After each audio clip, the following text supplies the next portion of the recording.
तो तिरुपति से आने के बाद आंटी जी की वीडियो फाइनली आ गई अंशु के ऊपर, और अंशु को लेकर उन्होंने क्या कुछ बातें कहीं, क्या कुछ खुलासा किया, क्योंकि सबको वेट था कि कब आंटी जी की वीडियो आती है और कब वो सारी बातें कहती हैं, सारा कुछ ही क्लियर करती हैं और सब कुछ बताती हैं लोगों के बीच में कि आखिर उस दिन ऐसा क्या हुआ था कि आधी रात को, रात के 10 बजे अंशु को अपना ससुराल छोड़ के और घर से निकलना पड़ा शुभम बाबू के साथ, और फिर वो मायके आई। मायके में ऐसा क्या हुआ कि उसे मायके को भी छोड़ के जाना पड़ा। तो hello everyone, welcome and welcome back to my channel. तो यहाँ पे आज हम बात करने वाले हैं अंशु शुभम ऑफिशियल के बारे में। सबको पता है, किसी को भी बताने की ज़रूरत नहीं है कि अंशु ने अपना घर यानी कि अपना ससुराल और अपना मायके दोनों ही छोड़ के जाने की बातें कही, और उसके बाद से उनकी वीडियो कोई भी अपडेट नहीं आया और पब्लिक पूरी तरह से परेशान थी। वो बार बार हर किसी के कमेंट सेक्शन में जाके कमेंट कर रही थी कि अंशु कहाँ है, कैसी है, या फिर मायके वाले साथ क्यों नहीं दे रहे हैं।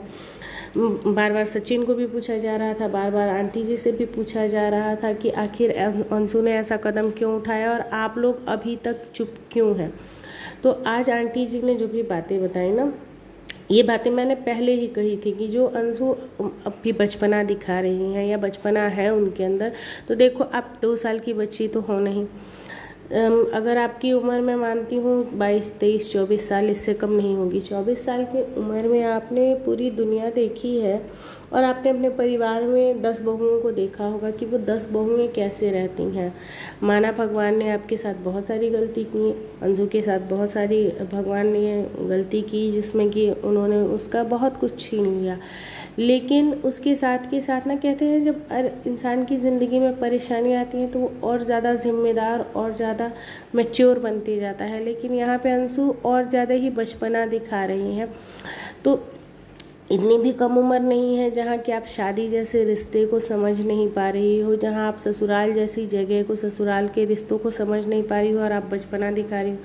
आप किचन में नहीं जाना चाहती, आप खाना नहीं बनाना चाहती, आप बाकी सारी जो भी चीज़ें हैं, जैसा कि आंटी जी की बातों से हम सबको पता चला कि ये सारी बहुत बड़ी चीज़ें नहीं हैं। अंशु ससुराल में सामंजस्य नहीं बिठा पा रही है, हमेशा उन्हें फ्रीडम चाहिए जैसे वो शादी के पहले रही हैं। तो शादी के पहले और शादी के बाद की लाइफ में कितना डिफरेंस होता है ये हम सबको पता है फ्रेंड्स। तो ऐसे ही नहीं कहा जाता कि शादी के बाद ज़िंदगी बदल जाती है। हकीकत में ज़िंदगी शादी के बाद बदल जाती है और हम सबको बदलना पड़ता है।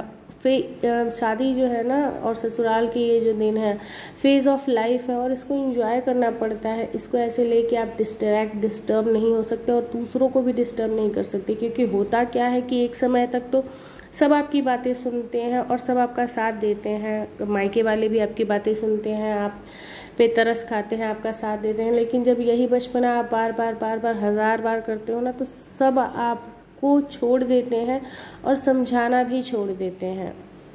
हो सकता है मेरी बातें बुरी लग रही हों कि ये कैसे बिल्कुल निर्मोही होके या बिल्कुल ऐसे बातें कर रही हैं जैसे, लेकिन कभी कभी ना चीज़ों को अच्छा करने के लिए आपको स्पष्टवादी होना पड़ता है। बातों को, सही बातें ना चुभती हैं। तो देखो, शादी जब करी है तो शादी को निभाना और परिवार में सामंजस्य बैठाना दोनों ही आपको आना चाहिए। और जब आप इन दोनों चीज़ों को सीख लोगी ना, उसके बाद ही आप अच्छे से अपनी मैरिड लाइफ को एंजॉय कर पाओगी, बिना डिस्टर्ब हुए, बिना किसी को डिस्टर्ब किए। तो ये उम्मीद है हम सबको कि अब अंशु अपने ससुराल में अच्छे से रहेंगे और अपने ससुराल के रिश्तों को और अच्छे से जिएगी, अच्छे से जीने की कोशिश करेगी, सामंजस्य बैठाने की कोशिश करेगी। और बहुत जल्दी ही अंशु हमें व्लॉग्स में दिखेंगी वैसे ही हंसती खिलखिलाती हुई, मुस्कुराती हुई। बस थोड़े से परिवर्तन की ज़रूरत है।